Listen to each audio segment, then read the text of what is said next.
Did you know in Iron Man, a reference to the Ten Rings organization is made? When Tony Stark is taken hostage by terrorists in Afghanistan, you can see a flag in the background that displays the emblem of the Ten Rings. This is foreshadowing future MCU movies such as Iron Man, where Aldrich Killian creates counterfeit Ten Rings, as well as featuring heavily in Shang-Chi and the Legend of the Ten Rings. The same flag features in Ben Kingsley's intimidating videos as the Foe-Mandarin in Iron Man 3.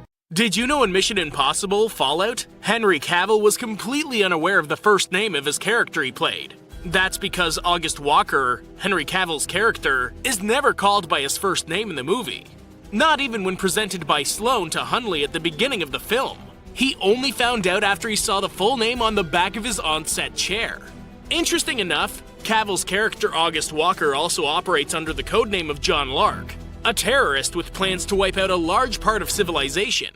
Did you know in Captain America the Winter Soldier, there were talks about having more of the other Avengers show up to help Cap? The Russo brothers decided that since the movie took place in a time span of 3 days, there wouldn't have been enough time to really contact them. More specifically, Hawkeye was one of the main heroes talked about.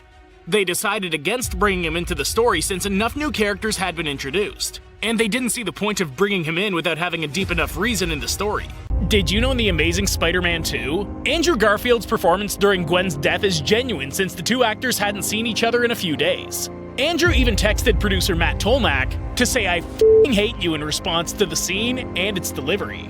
Did you know in Wolf of Wall Street, Matthew McConaughey's chest-pounding chant in the movie was not originally in the script? As seen in the film, he used it to gauge DiCaprio's character completely out of the blue. And unsurprisingly, it wasn't in the script. In fact, it was actually a relaxation technique that McConaughey performed before each take. Leonardo DiCaprio noticed it and asked if it can be included in the scene. And that's how Matthew's personal relaxation technique became a piece of pop culture. Did you know in Ocean's 8, a direct reference to the original Ocean's 11 is made? During the opening scene, we see Debbie Ocean, sister to Danny Ocean, lying flawlessly in the parole hearing and leaving prison in the same way her brother did. You can also see that both siblings left prisons in New Jersey, and while it might seem like just a nod to the original, there's more. At the end of Ocean's 11, we see Danny leaving the prison to join Rusty and Tessa in the car.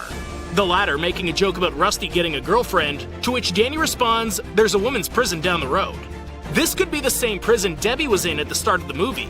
Did you know in Anchorman, The Legend of Ron Burgundy, Will Ferrell's actually playing the flute? One of the most popular scenes in the iconic cult classic comedy is when Ron Burgundy breaks out the jazz flute to impress Veronica Corningstone. The whole idea of Ron playing the flute was Will Ferrell's idea, and probably came from the fact that he can actually play it. Ferrell learned to play in elementary school and has since kept it up. It's not the only talent Ferrell showcased in these movies, as he also showed off his ice skating skills in the sequel.